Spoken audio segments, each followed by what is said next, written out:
Žiūrėkit, parodysim, koks būtų procesas. Pasiemat maikutę.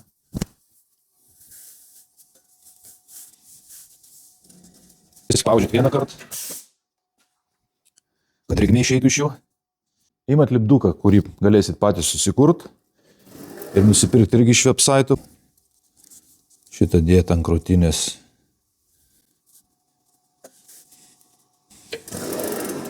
Prispaudžiam dar kartą.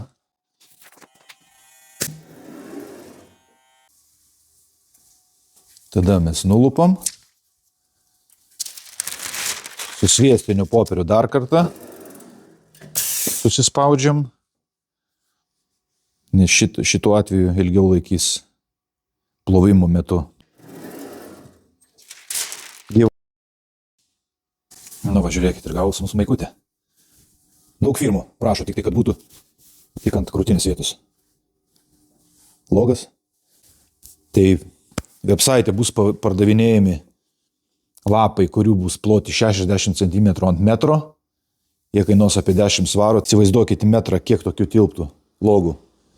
Susirenkat firmas, kuriem reklamuojat savo darbą, kad gaminat maikės, džumperius, bet ką.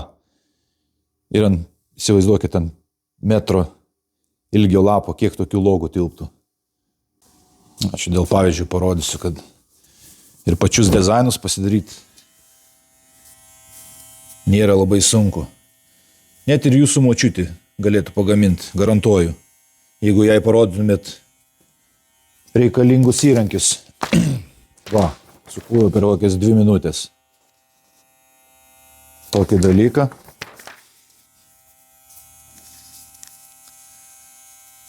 Dėdam ant maikės, išlyginam. Tas pats procesas. Op, nusilupam, popierius, dar kartą.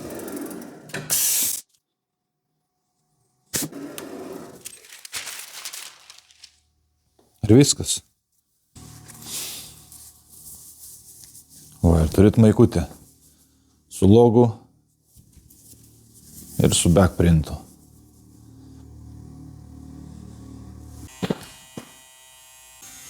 Tai va, labai paprasta ir greita.